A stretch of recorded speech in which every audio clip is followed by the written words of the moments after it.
Hello and welcome, everybody.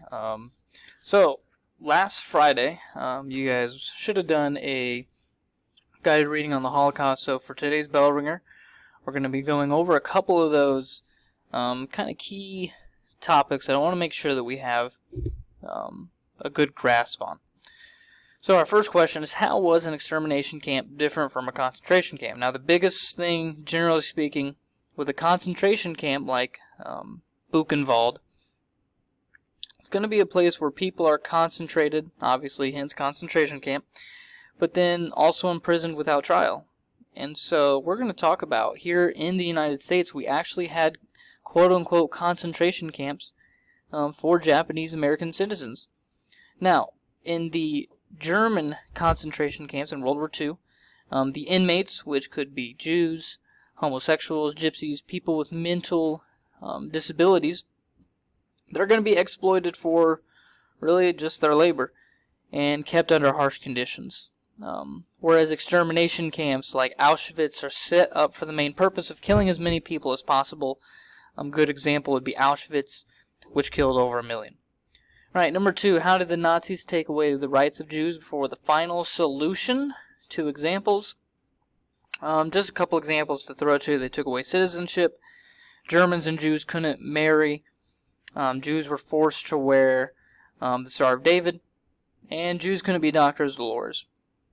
Alright, number 3, besides for Jews, who else did the Nazis target? There are a lot of different people.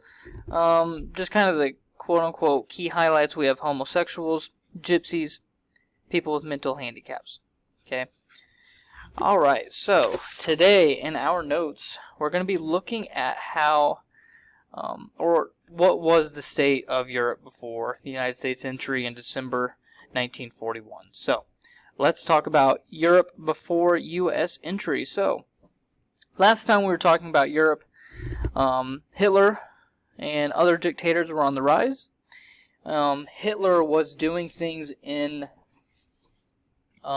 Europe, different acts of aggression. We talked about what the Allies, or how the Allies responded, primarily with appeasement. Okay, and so with that, we are going to see, Hitler and the Nazis invade Poland in 1939, and that's where we're going to start out with. Okay, so on September 1st, 1939, Germany's going to invade Poland, and just 2 days after that, Britain and France are going to declare war on Germany. And with that, World War II has begun. Now, the Germans, and you can see it on the screen, the Germans are going to use it's not really a new form of warfare, but for our case, we're going to call it a new type of warfare, and it's called Blitzkrieg. Blitzkrieg translates to lightning war. And what the Germans would do is they would use tanks combined with aircraft, paratroopers, basically to break through enemy lines as fast as possible, encircle enemy positions, and then let their infantry kind of do the cleanup work. Okay. Now the idea with that is that you literally stun and overrun your enemy. Okay. And that's what they're going to do in Poland and to France, and we're going to talk about that in just a second. Okay.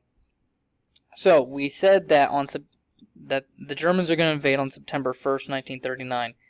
By October 5th of the same year, they had defeated the Polish military. Okay.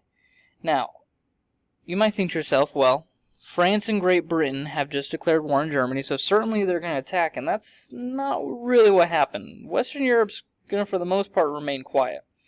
And that's because the British and French troops are simply going to wait in France for a German attack. Okay? It's known as the Phony War. Alright?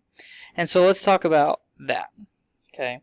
So, Hitler wanted to avoid a long stalemate with France because that's what happened in World War I, and that's one of the reasons why Germany lost World War I.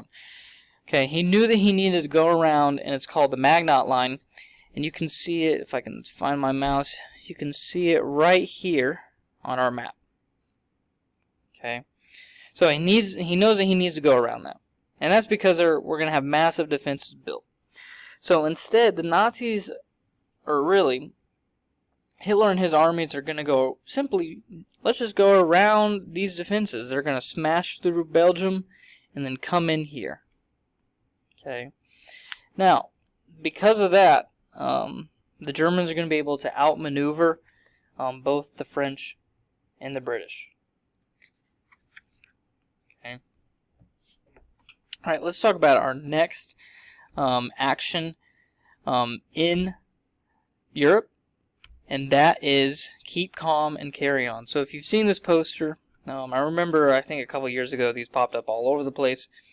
These posters were simply propaganda posters used by the British during the Battle of Britain, just try to keep morale high. Okay, so the Battle of Britain, what happens is Hitler's only real threat left in Europe was England. And so he and his military advisors began planning an invasion, but first they knew that they needed to win the war in the air and try to turn the British population against their leaders. Okay. Now, Germany had originally been just targeting military areas with their Luftwaffe.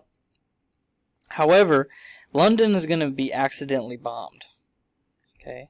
And because London is accidentally bombed, Great Britain is going to retaliate by bombing Berlin.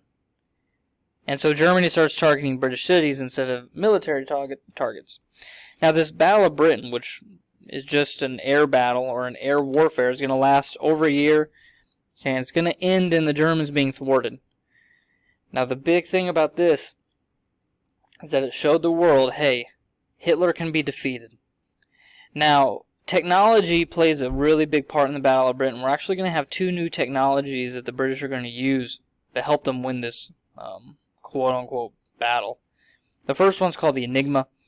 It's just a German code-breaking machine. So basically, the Germans would send out these secret codes to their military units. The British could intercept them and go, okay, the Germans are going to bomb here at this time. We know what's going to happen.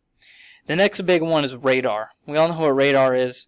It was a really new technology in this time period. It's going to be used by the British Royal Air Force or the RAF. Basically, just see when German bombers were approaching and where they were headed. Okay. All right. Our next event is Operation Barbarossa. Okay, you can see it there on the map. So Operation Barbarossa was really the crucial turning point in World War II.